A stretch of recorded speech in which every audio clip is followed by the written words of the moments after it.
I am playing Valheim in reverse using innovative tricks and challenging myself to beat Valheim, starting with the last boss and working my way backwards through the game. Welcome to a new series on my channel. Now, if you guys are here from the modded series, don't worry, that'll be back every other day, and this will be in the off days from that series. And before we get started, I'm currently trying to make it to 2,000 subscribers, so if you guys can help me get there, that would mean a lot to me. So yes, today I will explain what we're doing while I get started here. We are playing Valheim in reverse, which means we're going to be killing the Ashlands boss first, and then the Mistlands boss, and all the way back through the order backwards from how we were, without using any of the boss items, obviously, because we can't kill them, making this a very difficult challenge that I don't necessarily know how I'm going to complete. However, I do have a few ideas. So generally, I know that I can use a lot of the creatures in the game to get a lot of resources that wouldn't either be breakable or obtainable from me normally, as well as I can use later biomes to get things from biomes that I may need. So as you can get iron in the Ashlands or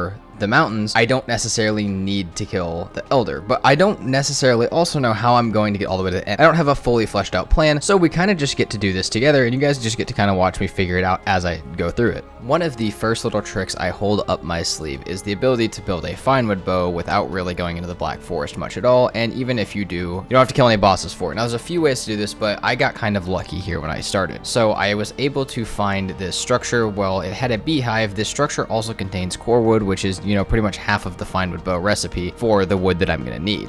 After getting core wood, you can do one of two things. You can either roll birch logs into each other, which allows you to not have to leave the meadows. If you want to do this, all you got to do is knock trees down onto a birch tree or roll trees into a birch tree, and it'll eventually break. The other thing you can do is get a troll to help you break both the core wood and the Finewood, as well as get metal later in the playthrough. But either way, you will end up with a Finewood Bow without killing the first boss, which will be honestly something that you can use deep into the playthrough. Unfortunately for me, I only got 9 core wood, and I need 10. I did get 10 Finewood, but not 10 core wood. So I think the best idea for me right now is to just go ahead and pick up my camp, pick up my beehive, and start heading towards the Black Forest, as I'm probably going to have to anyways. And then there I can break down a pine tree, set up another little camp, and start looking for a troll for the next phase of my plan. Okay, I have found a Black Forest. I've killed a few skeletons, as well as gotten my deer hide. I have a dungeon right here that I can come back to later, and I can start actually getting my core wood, assuming that nothing too terrible attacks me. Now, before I even found core wood, I found the Elder, which, while I'm not going to do it right now, I will still need it at some point when I start working my way back through the series. And then I did find the pine tree that I needed, a couple more dungeons, a bunch of skeletons that were willing to fight the great orcs that were chasing me, and on top of all of that, I found the savior that I would need from the Black Forest, a troll.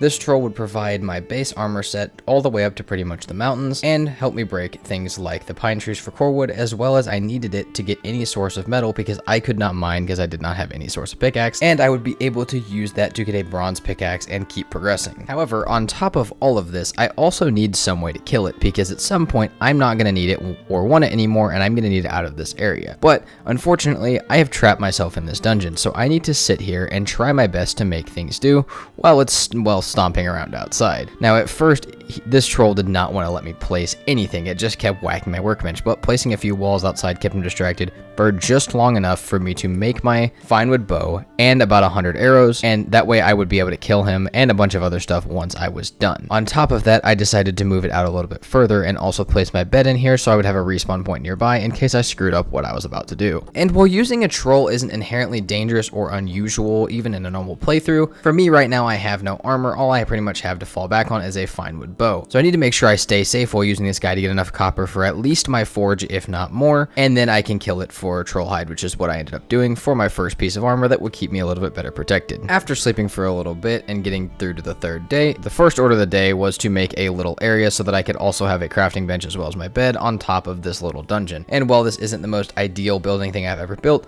I need to keep myself tight and safe while I'm in the Black Forest, because at this point in time I still have no armor, and the only weapon I have is a Finewood Bow. Now, while I was successful in getting the troll hide I needed as well as a bunch of the copper that I needed, I still don't have anything to smelt the copper with, so it's pretty much useless at this point. Luckily for me, I have this beautiful dungeon I've built pretty much inside of, and I haven't actually explored it yet. Now, obviously, my first run with naked in here was extremely successful. Now, in all reality, these really aren't that hard to do naked. I was just getting pinned in corners and rushing it, but all jokes aside, that actually was a really good dungeon because it gave me enough cores to at least build a kiln or a smelter, which I could could just build the kiln, get some charcoal, break it, build the smelter, and I would have some copper. Now, while this isn't the most efficient way to smelt metal, as seeing as I get to do either charcoal or metal, not both at the same time, sleeping in between pretty much made it the same, and I could explore a little bit while I was waiting, which is exactly what I did. At first, I was just trying to find some tin, another troll, and possibly destroy all the great orphan nests in the area so I'd be a little safer, but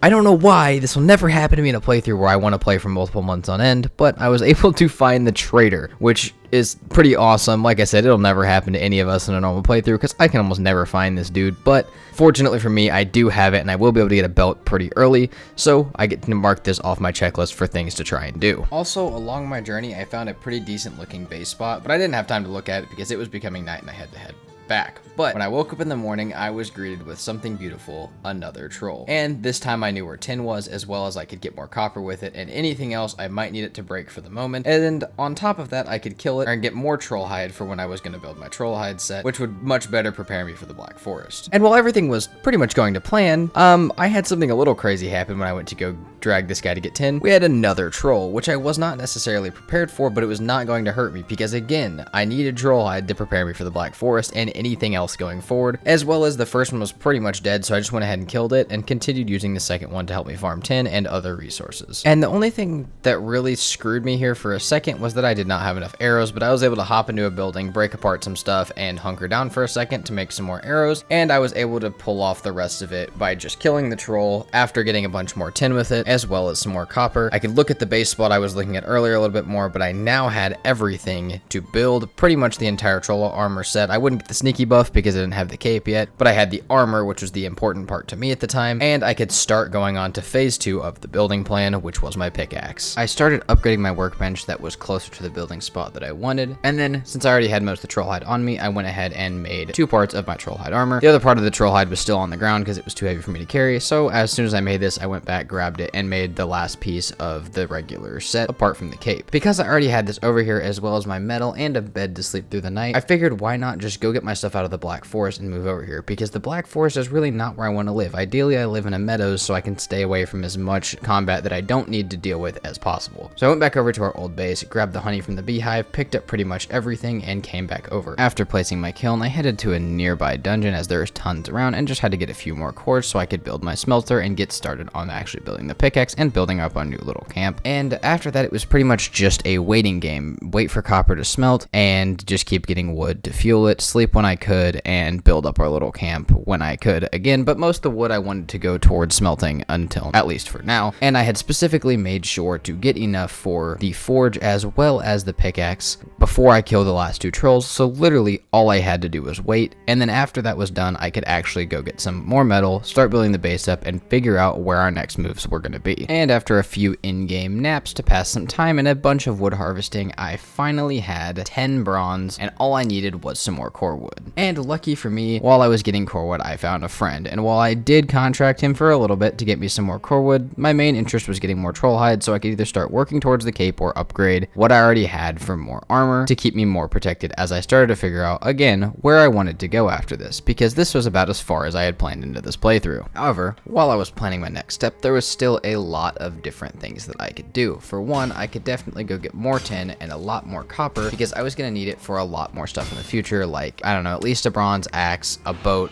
and probably a bunch of other different things that I would just need it for, and there's no reason not to make it. On top of that, I also went hunting for a bunch of animals and built a copper knife with some of the metal that I had gotten. After that, I found another troll, and as I hadn't spent my troll hide from earlier yet, I could make my troll hide cape, granting me the armor set bonus, allowing me to be sneaky, which would probably help me when I got into the further biomes, because I would need to hide from pretty much everything if I wanted a chance at surviving without being progressed to that biome. After that, I just started clearing a little area for a base. While this playthrough does feel a little bit more like a speed run, it doesn't have to be. It's probably going to be, actually, I can guarantee you it is going to be a lot of hours put into this, and so I may at least have a small little base to enjoy while I have it. Nothing crazy, but something to enjoy. On top of that, I definitely needed more storage because the 2 chests I had outside were not cutting it, and like I said, there's no reason to not make it look nice, get a little shelter, and get some more comfort so I can have a longer rested bonus for whatever might become me in the future. future. I spent the rest of this first day building up my base and smelting a bunch of metal so I could decide when I got on tomorrow what I would want to do. And when I got on the next day, the first thing I did was take a bunch of the metal that I had and turn it into a bronze axe and start getting to work on the birch trees right outside my base, as I wanted to clear the land, but I also would need it for a boat so I could start progressing towards the swamp and figure out what I was going to even possibly do about the iron situation. Now, while we get some more wood, let's talk about the iron situation, what I'm even referring to. You see, getting past the first two bosses was pretty easy. I mean, I guess you can consider it the first boss, but getting pretty much through the Black Forest was really easy. All I had to do was find a couple trolls to help me, and everything was pretty much doable with a wooden club, so there wasn't much that was going to be difficult about this first section of the playthrough. However, like I said at the beginning, I had a small plan and some ideas, but I had not tested any of it at all, and I just kind of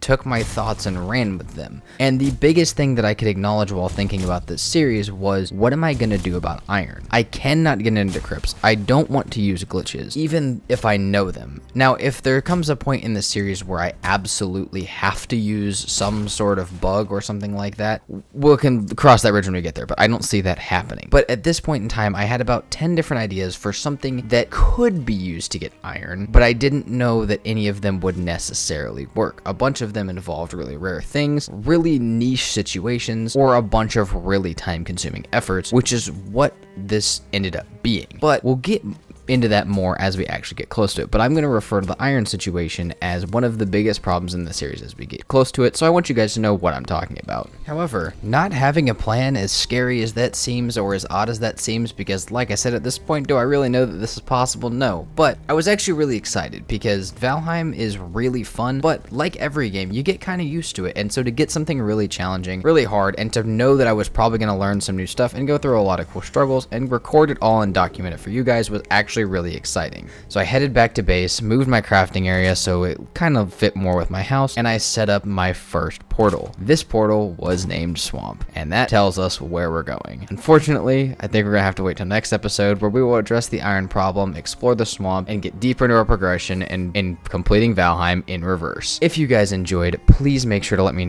know down in the comments section. I'm also doing a modded series on top of this, so you guys should check that out if you haven't already. And if you guys are from the modded series, thank you guys so much for the support on the videos. As I mentioned at the beginning, I'm currently trying to make it to 2,000 subscribers, and if you could help me get there, that would mean a lot to me. Either way, thank you guys so much for watching. I do truly hope you enjoyed, and I will see you guys next time. Peace out.